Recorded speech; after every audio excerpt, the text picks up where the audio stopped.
आशा करता हूँ आप सभी ठीक होंगे। स्वागत है आपका यूट्यूब फ्री चैनल पर। Please subscribe the channel and press the bell icon button. आज का हमारा टॉपिक है, अभी अभी गुजरात गवर्नमेंट ने टाल बिल्डिंग पर एक नया कंसेप्ट लेकर आए हैं। आइए वो देखते हैं उस पर गुजरात गवर्नमेंट ने क्या बात की। Why Gujarat is allowing building 100 metre tall, 100 metre ऊंची बिल्डिंग बनाने की गुजरात सोच रहे हो, तो ऐसा क्यों सोच रहे हैं और अलाउड क्यों किया है, तो वो देखते हैं। The Gujarat government has initiated plan to allow building 100 metre high और more in 5 cities।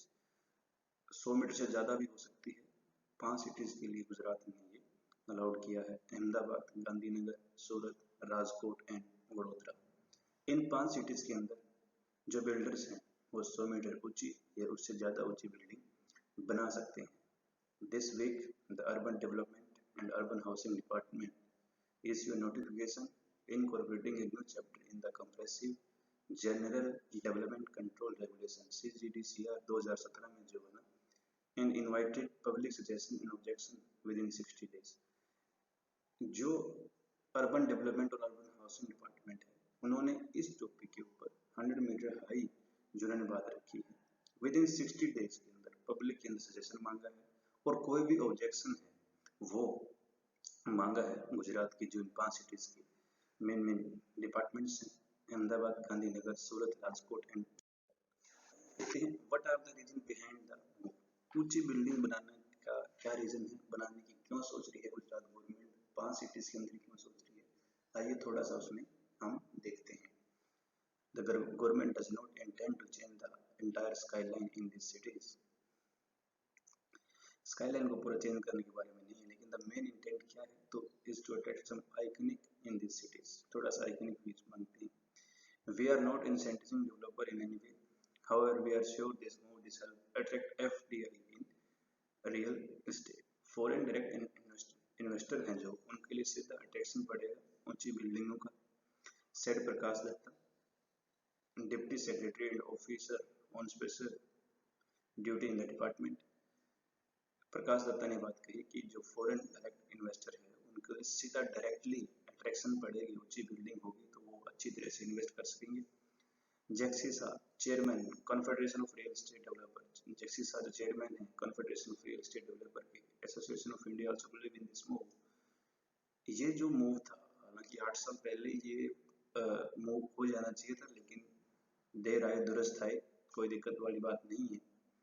Another reason cited by official is that urban land is getting scarce and that horizontal development of cities need more land।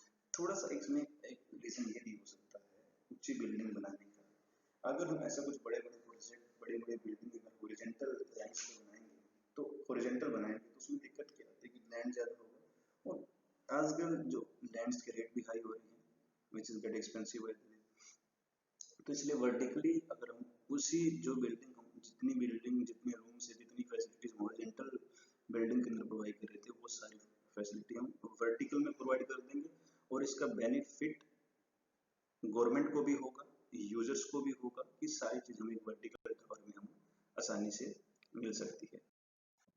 What is the current height restriction. अभी जो restriction height के ऊपर वो क्या है वो देख लेते हैं। The limit was 45 metre during 2001 का अर्थक्वेक। 2001 में कच्छ अर्थक्वेक आया था, उस टाइम लिमिट थी 45 मीटर, उसको थोड़ा सा बढ़ाया 70 मीटर तक किया 2017 में। The new policy allow builder to go as high they wish. जो अभी नई पॉलिसी बन रही है इसमें बिल्डर कितनी भी जा सकता है, अपने हिसाब से वो बिल्डिंग की ऊंचाई रख सकता है। Provide a road at least 30 metre wide adjoin the plot if they have an airport no objection certificate। Airport का कोई नो ऑब्जेक्शन सर्टिफिकेट नहीं होना चाहिए उनके पास, एयरपोर्ट का कोई ऑब्जेक्शन नहीं होना चाहिए। जो बिल्डिंग के बाद में एटलीस्ट 30 मीटर वाइड एक 30 मीटर का एक प्लॉट खाली होना चाहिए बिल्डिंग के आसपास। If builder has a 2500 square metre plot the maximum height can be 150 metre. अगर बिल्डर के पास 2500 स्क्वायर मीटर का प्लॉट है तो हाइट वो एक टावर की 150 मीटर कर सकता है। If the plot is 3500 square metre he or she can build at any height। अगर प्लॉट है 3500 स्क्वायर मीटर का तो कितनी भी हाइट पे जा सकता है, लेकिन 2500 स्क्वायर मीटर के लिए वो 150 मीटर पे जा रहा है। Skyscraper can come up in zone that have an FCI floor space index more than 1.2 metre.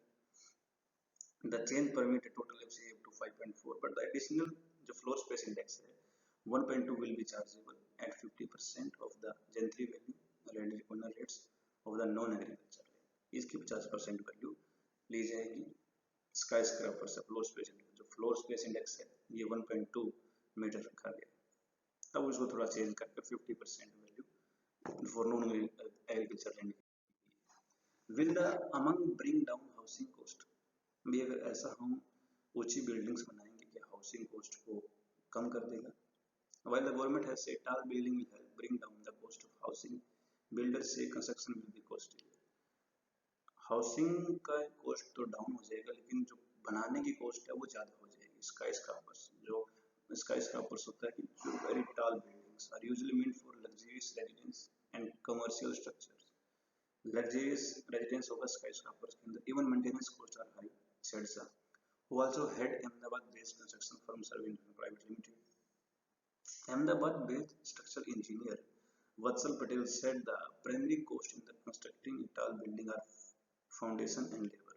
Primary जो कॉस्ट है बड़ी बिल्डिंग को बनाने के लिए फाउंडेशन पे लगती है, उसके बाद लेबर पे लगती है, बाकी जो मेन खर्चा होता है वो मेनली खर्चा हो जाता है फाउंडेशन और लेबर के अंदर। The higher the floor the more the cost, जितने ऊंचे फ्लोर होंगे, जितने फ्लोर बनाना चाहेंगे उतनी ज्यादा कॉस्ट होगी। Floor a rate of the labor depend upon the floors, how much the floor the rate will be more। For instance, as the structure rises window will need the thicker glass। जब structure बड़े होंगे window चौड़ी बनानी पड़ेगी, बड़े बड़े मोटे मोटे ग्लास लगाने पड़ेंगे। Again labour cost increase after every 5th और 6th फ्लोर बाय 5%। हर 5वें 6ठे फ्लोर के बाद जो लेबर की कॉस्ट है वो 5 या 6, 5 से लेकर 7% तक हम इंक्रीज कर सकते हैं। तो टोटली अगर माने कंस्ट्रक्शन कॉस्ट है वो हाई हो जाएगी। उसके बाद रहने का खर्चा थोड़ा आसान हो सकता है, लग्जरीज डाउन कर सकता है। Market demand is crucial in most cities where land rate very high.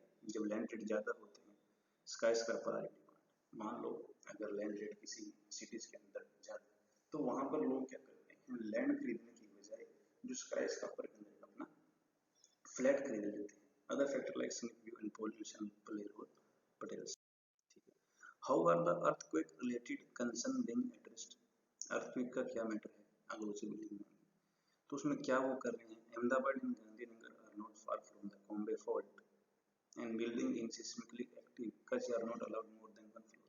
कच के अंदर एक फ्लोर से ज्यादा बिल्डिंग बनाना अलाउड नहीं है क्योंकि वो सिस्मिक जोन के अंदर आ जाता है। The CGDCR mandate that proposed all building will have to follow the national building code, which lay down design guideline for construction in seismically active zone।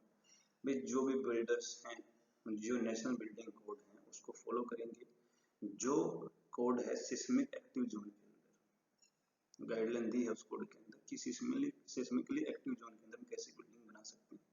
A special technique committee will be formed with expert in structural engineer and soil mechanics who will examine each project proposal। जो ऊंची बिल्डिंगें बनेंगी उसके अंदर special team बनाई जाएगी, उस team के अंदर स्ट्रक्चरल इंजीनियर होगा और सॉइल मैकेनिक्स होंगे, वो हर प्रोजेक्ट के बारे में जानकारी अच्छी तरह से। What does builder need to do? Builders को क्या करना है? Sky scrapers will require extraordinary due to diligence as far as structural safety, fire service, third party assessment are concerned। Fire safety भी होगी, स्ट्रक्चरल सेफ्टी भी करनी है। So permission will take longer than conventional project or building, said Shah। However, government officials said the number of permission will remain same। Permission जो है वो पहले जैसी थी वैसे ही रहे। What does it take to build a tall building?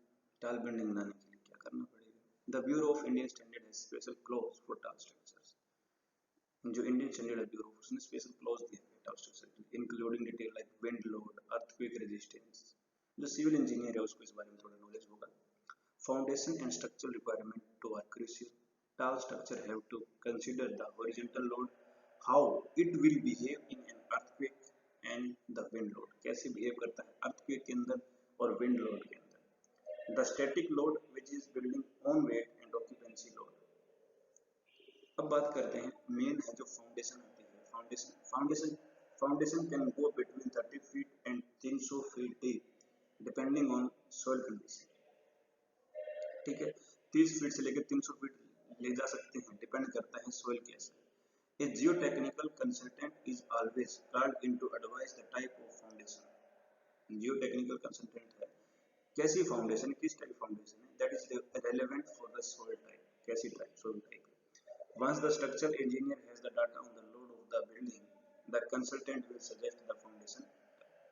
Structural engineer data दे देगा, load of the building decide कर देगा, उसके बाद हम फाउंडेशन टाइप को करते हैं। Structure, once wind tunnel are clear, the structure framework is decide. Wind tunnel clear कर दी तो स्ट्रक्चर फ्रेमवर्क बना देंगे। To combat wind load, the building is made vertically strong through shear walls. Shear walls के along थोड़ी strong बनानी पड़ेगी. This reinforced cement concrete wall go all the way from foundation up to ensure the building hold even at 250 meters.